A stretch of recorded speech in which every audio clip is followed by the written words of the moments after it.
नमः शिवाय। ओम नमः शिवाय। जय जय शिव शंकर।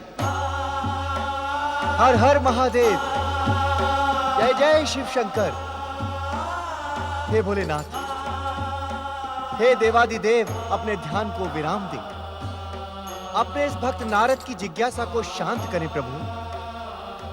हे महेश्वर, हे देवादिदेव, आंखें खोलें प्रभु, आंखें खोलें। हर हर महादेव। नारायण नारायण। ओम नमः शिवाय। हे प्रभु, आपने अपने ध्यान को विराम देकर अपने इस भक्त दीनहीन नारद पर महान कृपा की है। नारद, एकांत पाने के लिए ही हमने कैलाश का कुछ समय के लिए त्याग किया है। इस समय हम योग और वैराग्य के चरमोत्कर्ष पर पहुंचने के इच्छुक हैं। इस समय कोई भी हमारी साधना में बाधा पहुंचाए, यह हमें प्रिय नहीं होगा। हर हर महादेव, हर हर महादेव। अर्थात भोलेनाथ, आज आपका ये परम भक्त आपके लिए कोई हो गया। नारायण नारायण। भोलेनाथ, यदि इस दीनहीन नारद से कोई अपराध हुआ है तो उसे दंड दें, प्रताड़ित करें प्रभु, किंतु अपने इस परम भक्त की इस प्रकार उपेक्षा ना करें। हम तुम्हारे यहाँ आने के उद्देश्य से भली भांति परिचित हैं। चतुर नारद, जिन प्रश्नों से उद्विग्न होकर तुम हमारे समीप आए हो, वह कारण भी हमें ज्ञात है। अब तुम अपने स्वभाव के अनुसार अपने अभिनय की विविधता प्रस्तुत ना करो। जो कुछ भी पूछना है संक्षिप्त में पूछ लो।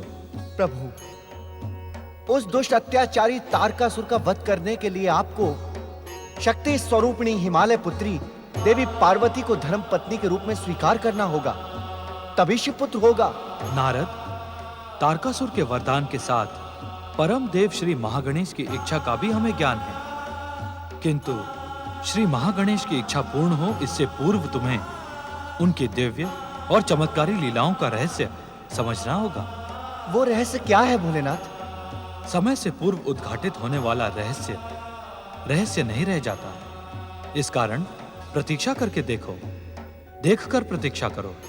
इससे अधिक हम और कुछ नहीं कह सकते।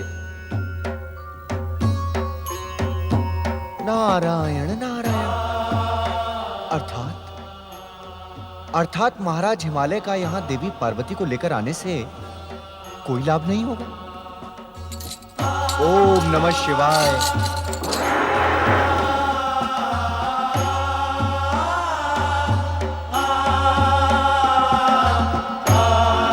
देवर्षि नारद के प्रश्न में ही उनका उत्तर छिपा हुआ था।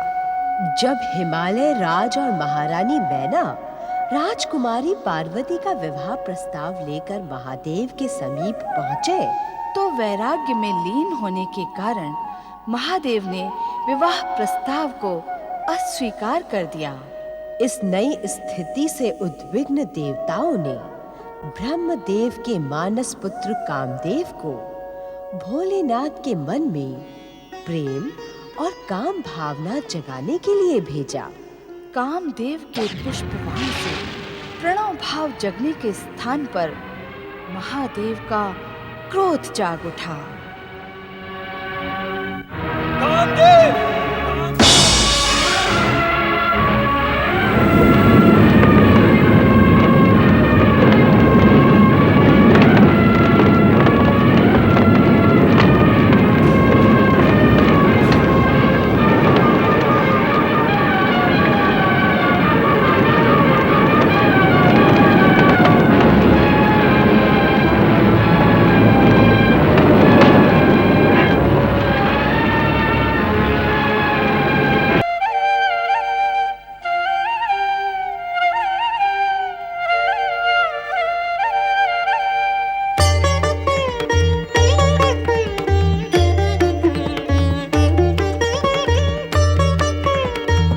विज्ञान की अधिष्ठात्री देवी सरस्वती का इस प्रकार मौन रहकर हमारी ओर देखने का अर्थ है कि वो हमसे कुछ पूछने की इच्छुक है। हाँ स्वामी। निसंकोच पूछें। आप क्या पूछने की इच्छुक हैं? स्वामी, महादेव रुद्र ने अपने रौद्र रूप का प्रदर्शन करके अपने तीसरे नेत्र की ज्वाला से प्रेम परिणय के देवता पुष्पधन्वा कामदेव को भस्म कर देवी पार्वती से विवाह की समस्त संभावनाएं समाप्त कर दी। क्या अब शिव विवाह होगा स्वामी? देवी सरस्वती, शिव शब्द का शाब्दिक अर्थ है कल्याण। शिव संसार के कल्याण से कब तक दूर रह सकते हैं? स्वामी, कल्याण रूपी शिव के कल्याण की संसार को कब तक प्रतीक्षा करनी होगी? देवी, आपके इस प्रश्न के दो उत्तर हैं। अर्थात? पहला ये कि अधर्मी तारकासुर विधाता से जितना जीवन लिखवा के आया है उतने दिन तो वो जीवित रहेगा ही। और दूसरा? दूसरे का उत्तर आप भलीभांति जानती हैं। तनिक बताएं, शिव और शक्ति एक दूसरे से कब तक अलग रह सकते हैं? ये तो मुझे ज्ञात है स्वामी, किंतु यदि शिव के हृदय से वैराग्य विलीन होकर अनुराग प्रकट नहीं हुआ तो वे शक्ति स्वरूपा देवी पार्वती को अपनी पत्नी कैसे स्वीकार करेंगे? देवी सरस्वती, शक्ति स्वरूपा देवी पार्वती की प्रेम शक्ति परम देव श्री महागणेश की प्रेरणा से शिव भक्ति के रूप में शीघ्र ही जागृत होगी। शिव आराधना के स्वर प्रबल होंगे और तब जो कुछ इस समय असंभव दिख रहा है वही संभव होगा। अर्थात तभी संसार के कल्याण का कार्य प्रारंभ होगा? हाँ देवी, इस कारण इस विषय पर चिंता करने की कोई आवश्यकता नहीं है।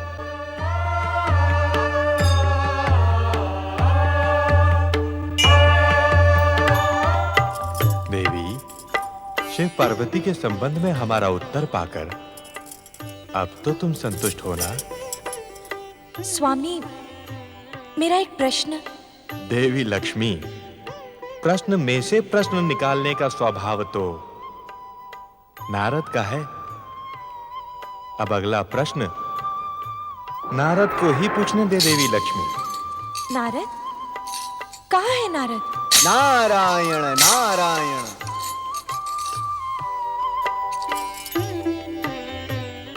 नारद, क्या तुम अदृश्य होकर स्वामी और मेरी बातें सुन रहे थे? माता, जब इतने कठिन प्रश्नों का उत्तर बिना पूछे ही मिल रहा हो तो इस जिज्ञासु नारद का अदृश्य रहना ही स्वाभाविक है। तो क्या मेरा अगला प्रश्न आप पूछेंगे देवर्षि? देवर्षि? नहीं माता, नहीं। आपके लिए तो ये भगवत भक्त नारद ही है। एक साथ कई प्रश्नों के उत्तर को पाने के चक्कर में भूमिका न बनाओ नारद। तुम्हारा प्रश्न हमें ज्ञात है। नारायण नारायण। तब तो आप इसका शीघ्र ही समाधान करें श्री हरि। तुम परम देव श्री महागणेश से अपने प्रश्नों का समाधान पाकर आ रहे हो नारद, परंतु तुम्हारे मन की दुविधा और संदेह अब भी दूर नहीं हुए। हाँ प्रभु, इसी कारण तो आपका ये भक्त नारद आपकी सेवा में उपस्थित हुआ है। नारद, परमदेव श्री महागणेश का हर कथन सत्यता का प्रमाण है। शीघ्र ही शक्ति स्वरूपा देवी पार्वती की अखंड शिवाराधना प्रारंभ होगी और श्री महागणेश स्वयं उस तपस्या की सफलता सुनिश्चित करेंगे। प्रभु, किंतु मेरा प्रश्न भी परमदेव श्री महागणेश के विषय में ही है। अधीरता आपको शोभा नहीं देती देवर्षि। जैसा कि श्री महागणेश ने कहा है, धैर्य धारण करें। उसके पश्चात आपके हर प्रश्न का समाधान स्वयं हो जाएगा। ओम नमः शिवाय। ओम नमः शिवाय। ओम नमः शिवाय। ओम महागणेशाय नमः। ओम महागणेशाय नमः। ओम महागणेशाय नमः। ओम नमः शिवाय। ओम महागणेशाय नमः। ओम महागणेशाय नमः। ओम नमः शिवाय। ओम महागणेशाय नमः। ओम महागणेशाय नमः। ओम नमः हे शक्ति स्वरूपा मां जगदम्बा,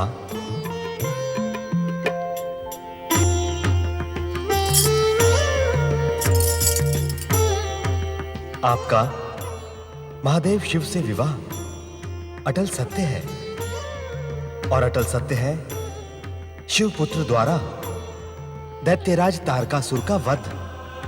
परमदेव श्री महागणेश, आपको ज्ञात होगा कि आपने मेरे वर्तमान अवतार में मेरे पुत्र के रूप में दिव्य अवतार धारण करने का वचन दिया था। हे शक्ति स्वरूपा देवी पार्वती, आपकी मुझे पुत्र के रूप में पाने की चिर मनोकामना इन्हीं घटनाओं के साथ जुड़ी है। इसी कारण आप धैर्य से तथा निष्ठापूर्वक शिवाराधना में लीन रहें। समय आने पर स्वयं महादेव शिव प्रकट होकर मिलन का मार्ग प्रशस्त करेंगे। इसी कारण मुझे आपके पुत्र के रूप में दिव्य अवतार धारण करने का सौभाग्य प्राप्त होगा।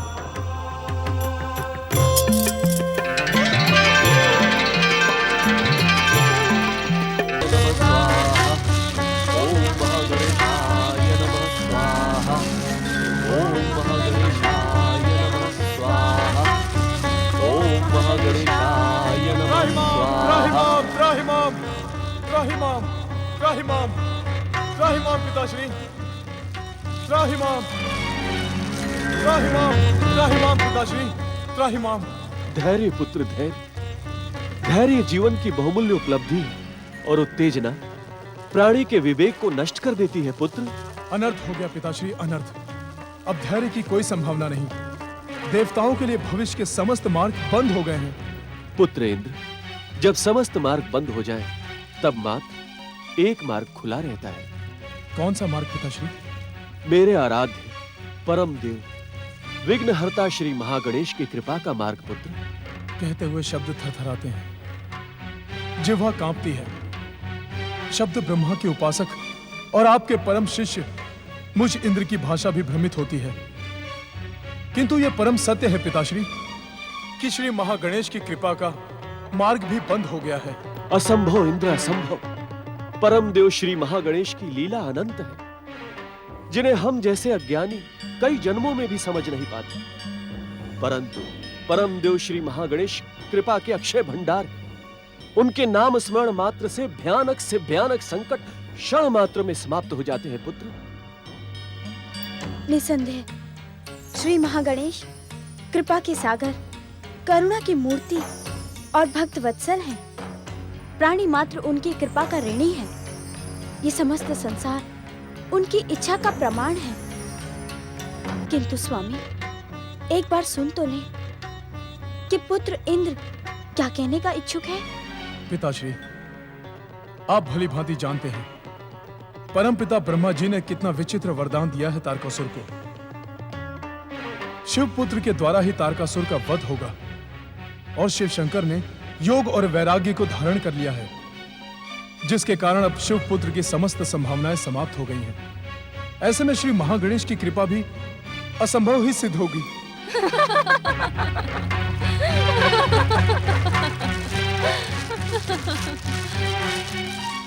आज जीवन में पहली बार तुम्हारे मुंह से सत्य सुन रही हूँ इंद्र। सत्य, परम सत्य। अब शिवपुत्र की समस्त संभावनाएं समाप्त हो गई हैं। मेरा पौत्र स्वर्गाधिपति तारकासुर अब सदा सदा के लिए अमर हो गया है। महागणेश तो क्या, अब इस संसार की कोई भी शक्ति तुम दीनहीन देवताओं का तारकासुर की विध्वंसक शक्ति से तारण नहीं कर सकती। हाँ, एक मार्ग है। सब देवता अपनी दुष्टता छोड़कर मेरे पौत्र तारकासुर की शरण में चले जाओ। वो शरणागत वत्सल है, तुम्हें अवश्य अभयदान मिलेगा, अवश्य मिलेगा अभयदान। दीदी, तुम्हारा ये अहंकार अनुचित है। तुम्हारा अहंकार ही तारकासुर के सर्वनाश का कारण बनेगा दीदी। पाखंडी ऋषि, क्या तुम इस सत्य से अपरिचित हो कि अहंकार तो वही करेगा जिसके साथ अहंकार करने योग्य विध्वंसक और मारक शक्तियां होंगी। पुत्र इंद्र, परम देव श्री महागणेश की महाकृपा पर पूर्ण विश्वास रखो। उनकी इच्छा मात्र से ये संसार प्रकट हुआ है। वो देवताओं का उद्धार अवश्य करेंगे पुत्र। देवताओं का उद्धार? अरे पाखंडी, इन देवताओं ने शिव पार्वती के विवाह के अनेक असफल प्रयास करके देख लिए। अभागा कामदेव इनकी दुष्टता की बलि चढ़ गया। रुद्र के रौद्र से क्षण मात्र में भस्म हो गया। क्या अब भी इन देवताओं के उद्धार की संभावना शेष है?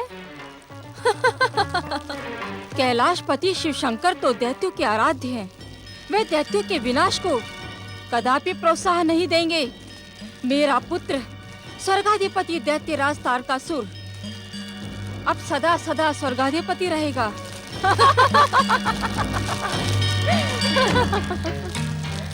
सुंदर, अति सुंदर प्रिय पुत्र वधू। ये बात तो दैत्यराज शुक्राचार्य ने भी कही थी। इंद्र, जा लौट जा इस आश्रम से। इस आश्रम में तुझे कदापि शरण नहीं मिलेगी। किंतु दीदी, यह आश्रम तुम्हारे साथ साथ मेरा भी तो है। किंतु पहले मेरा है, क्योंकि मैं ऋषि कश्यप की प्रथम पत्नी हूँ। मैंने तेरे जैसी माँ आज तक नहीं देखी। क्या तू अपने ही पुत्र की मृत्यु की इच्छुक है? तनिक सोच, मेरा पौत्र स्वर्गाधिपति दैत्यराज तारकासुर प्रायः इस आश्रम में मेरा आशीर्वाद प्राप्त करने आता है। यदि उसकी दृष्टि इंद्र और इन दीनहीन देवताओं पर पड़ गई तो?